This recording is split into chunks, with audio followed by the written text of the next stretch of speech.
Hi, and welcome back to Thone's Hebrew Nibbles number 116, The Faith of the Patriarchs, part 3 of 5, Isaac. Again, we've already read Hebrews chapter 11, verses 17 through 22. We'll be talking about hard times. So why is this in the Bible? It demonstrates the power of faith. That is the communications. Faith is power. Application to me. Although there is not a huge mention of the life of Isaac as an adult, we should reflect upon the challenges he faced and still kept the faith.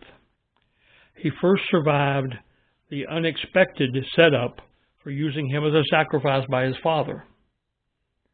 Now, we don't know exactly the age of Isaac at this time.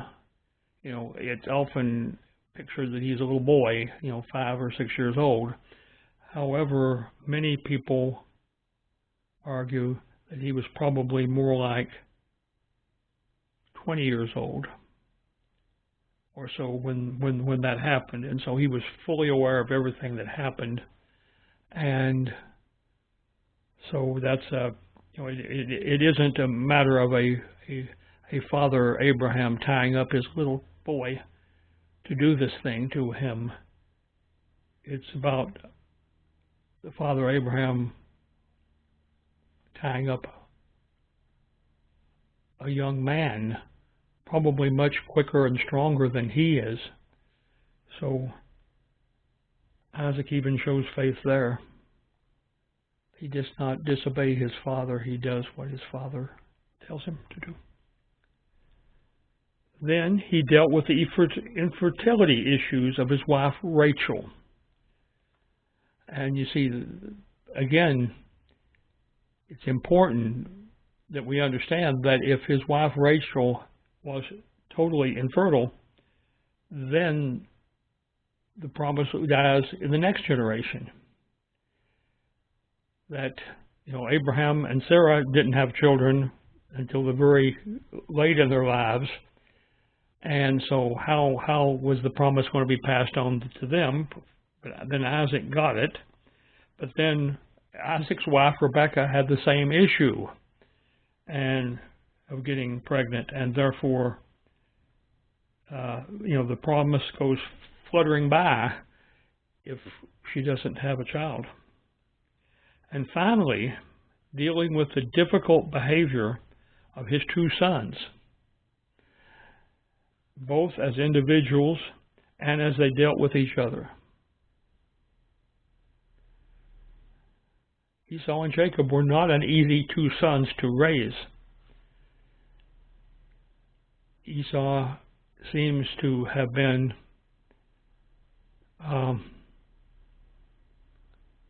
more honest with his parents, but less willing to follow the law that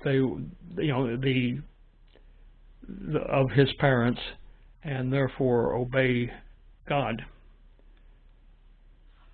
Whereas Jacob was a trickster.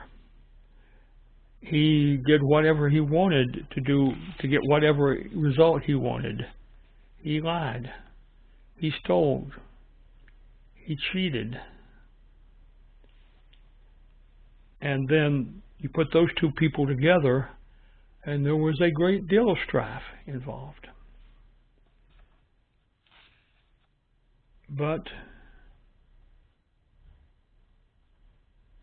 a combination of Isaac and Rachel were able to raise these boys to some kind of position, so that when they finally got back together after 20-some years of Jacob being back in the family hometown,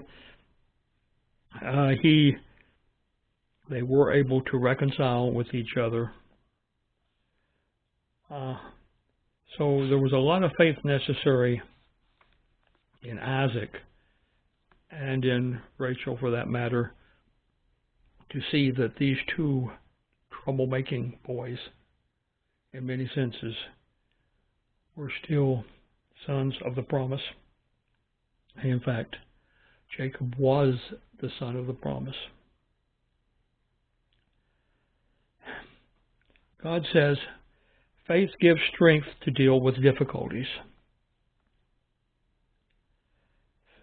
And thank goodness it does.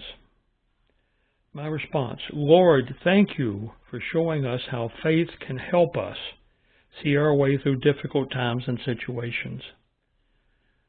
When all else fails, we often call on God. One of these days, perhaps we will learn that if something is in danger of failing, we should call on God right then, and our whole lives will be a whole lot easier. So that completes this, and we'll see you next time.